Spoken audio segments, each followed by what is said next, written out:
Waktu berada di majelisnya para sahabat-sahabat, Rasulullah bertanya, siapa wanita yang paling bagus? Wanita yang paling bagus. Wanita yang paling bagus tuh kayak apa? Kalau bahasa kita, wanita yang paling cantik tuh kayak gimana sih?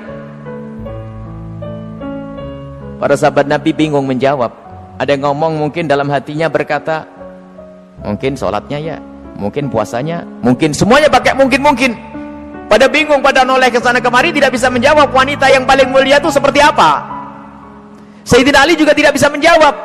Semuanya pulang ke rumah masing-masing. Sampai di rumah Sayyidat Fatimah Zahra, seperti kebiasaannya wanita solehah, kalau suaminya datang yang ditanya adalah dapat ilmu apa, bukan dapat duit berapa.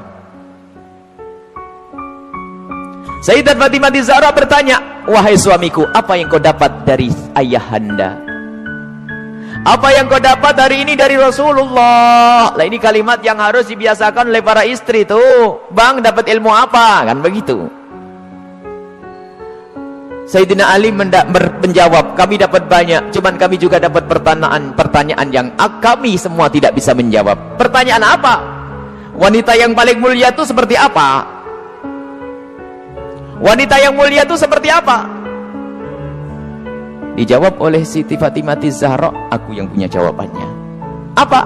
Dibisikkanlah di telinga Sayyidina Ali. Seketika itu wajah Sayyidina Ali berbinar-binar senang, wajahnya berseri-seri, mata berbinar-binar. Aku menemukan jawaban. Pasti aku nanti bakal dibanggakan oleh Rasulullah karena sudah punya jawaban. Di esok harinya ketemu lagi dengan Rasulullah. Siapa yang sudah punya jawaban? Para sahabat Nabi masih bingung. Tiba-tiba Sayyidina Ali berkata, kami punya jawaban ya Rasulullah. Siapa wanita yang paling bagus? Dijawab, wanita paling bagus adalah yang tidak pernah melihat laki-laki dan tidak pernah dilihat laki-laki. Rasulullah paham siapa yang ngasih tahu. Siapa yang ngasih tahu? Sayyidina Ali malu.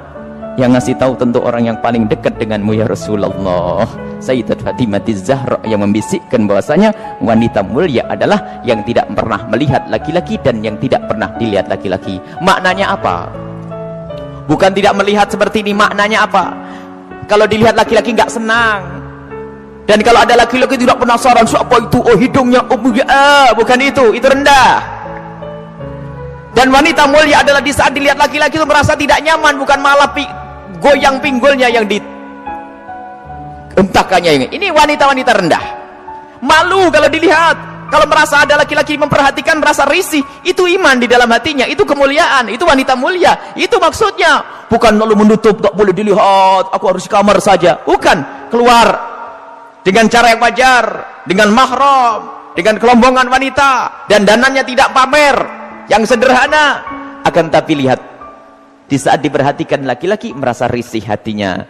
Kalau semua yang ada di tempat ini merasa seperti itu, itulah pecinta Sayyidat Fatimah yang sesungguhnya. Sekarang rusak zaman, wanita keluar semuanya pengen pamer apa yang ia miliki. Sudah begitu ngaku, aku pengikut Rasulullah, aku sering hadir marhabanan maulid Nabi, ribuan manusia yang datang, aku insya Allah dapat syafaatnya Rasulullah. Tapi nggak nyambung dengan Sayyidat Fatimah Zahra. Jadi kita harus berusaha untuk menjadikan diri para wanita-wanita ini merasa tidak nyaman, tidak senang kalau tubuhnya diperhatikan oleh kaum pria. Ini iman, itu kemuliaan. Jadi tidak nyaman. Dan itu ada sifat-sifat semacam ini. Ada merasa risih.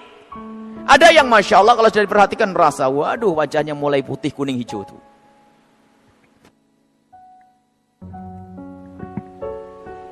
Ada kalau sudah diperhatikan laki-laki berubah semuanya. Mulai cara berjalannya, mulai cara ininya Masya Allah. Sampai cara ngomongnya di model-model. Pasti itu wanita yang tidak pernah kenal Sayyidat Fatimah Zahra. Dan ini maksudnya tidak melihat dan tidak dilihat itu adalah menjauhkan hari hatinya, rasa senang pamer dan dananya. Sampai suara pun dijaga.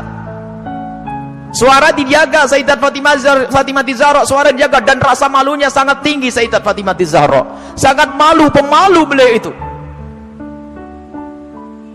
Pernah suatu ketika berada di teras rumah, bukan di teras, karena rumah jangan dianggap kayak rumah kita. Sebab rumah Rasulullah dengan Sayyidat Fatimah Zahra kalau digambarkan, kalau Masjid Nabawi ini segede ini dulu tuh.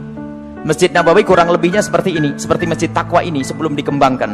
Jadi rumah Rasulullah itu, rumah Sayyidat Fatimah Zahra ada 5x5 di situ. Seberangnya ada rumahnya Sayyidi Aisyah, di belakangnya ada rumahnya Sayyidah Saudah. Kemudian nanti istri Rasulullah yang lainnya ada dijajar begitu. Jangan dianggap rumahnya di kampung sana, di kota sini, bukan. Jadi rumahnya hanya kecil-kecil begitu. Sehingga ada fitnah yang pernah disebar bahwasanya Siti Fatimah Zahra pernah ditendang Sayyidina Umar bin Khattab. Ini kan fitnah pada Sayyidina Umar. Memangnya nggak ada yang denger yang lainnya. Kecil begini, kalau sampai Siti Fatimah sampai jerit-jerit nangis pasti kedengaran.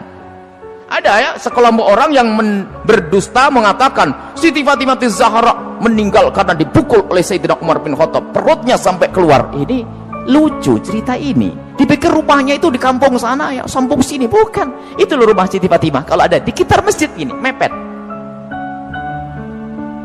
5x5, 4x3, rumahnya itu rumah dipikir rumah kayak apa begitu, bukan. Jadi rumah Rasulullah dan semua keluarganya itu kalau dikumpulkan hanya 200 meter. Allah. Dan sangat sederhana. Lah itulah, suatu ketika Sayyidat Fatimah Zahra berada di depan kamar, di depan rumah bersama Asma binti Umais. Asma binti Umais itu adalah bekas istrinya Ja'far At-Tayyar. Di saat itu ada jenazah yang lewat. Dan di saat ada jenazah yang lewat, tiba-tiba Siti Fatimah menangis. Dan menangisnya nggak kira-kira. Sampai Asma ketakutan. Kenapa wahai binti Rasulillah, wahai putri Rasulullah, engkau menangis seperti itu? Ada apa? Kenapa engkau menangis? Baru setelah reda bisa menjawab, aku menangis, aku nanti pasti akan mati. Tentu engkau akan mati. Engkau akan mati. Bukan masalah kematian, tetapi aku tidak ingin nanti seperti itu. Kenapa dia? Lihat, semua orang yang meninggal akan diperlakukan seperti itu, dibungkus dengan kain kafan, lalu diangkat di kepalanya manusia, lekuk-lekuk tubuhnya terlihat. Alangkah malunya aku nanti jika aku mati, lalu diangkat di atas kepala manusia, lalu lekuk-lekuk tubuhku terlihat. Oh, mikir lekuk tubuhnya. Subhanallah. Setelah mati itu yang digambarkan, bukan waktu hidup. Ini ngaku pecinta Fatimah Zahra, ngaku pecinta Sayyidat Fatimah Zahra, tidak pernah merasa risih lekuk tubuhnya dilihat orang. Jadi Siti Fatimah Zahra itu merasa malu kalau nanti dilihat setelah meninggal. Lalu Asma bercerita, wahai Fatimah, waktu aku di Habasyah, aku melihat ada orang itu, kalau ada orang meninggal, itu dibuatkan satu kotak. Kemudian mayat dimasukkan ke dalam kotak, kemudian ditutup pelepah korma sehingga tidak kelihatan itu. Kalau bahasa kita keranda. Mendengar jawaban seperti itu, Sayyidat Fatimah Zahra sangat senang dan menyambut dengan kegembiraan Asma. Aku berwasiat, kalau aku mati nanti tolong dibuatkan aku seperti itu. Dan akhirnya setelah Sayyidat Fatimah Zahra meninggal, Asma sendiri yang membuat untuk Sayyidat Fatimah Zahra. Dan inilah di dalam sejarah disebutkan bahwa pertama kali orang pakai keranda di dalam Islam adalah Sayyidat Fatimah Zahra. Bukan masalah pertamanya, tapi kita harus tahu maksudnya apa. Ini loh yang penting.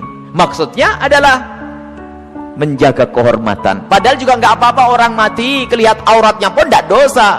Orang meninggal tidak ditanya lagi oleh Allah, akan tapi rasa malunya Sayyidat Fatimah Zahra sampai menghantarkan beliau untuk berwasiat kalau meninggal nanti agar dibuatkan yang demikian ini. Dan termasuk wasiat yang lainnya apa? Agar dikubur di malam hari.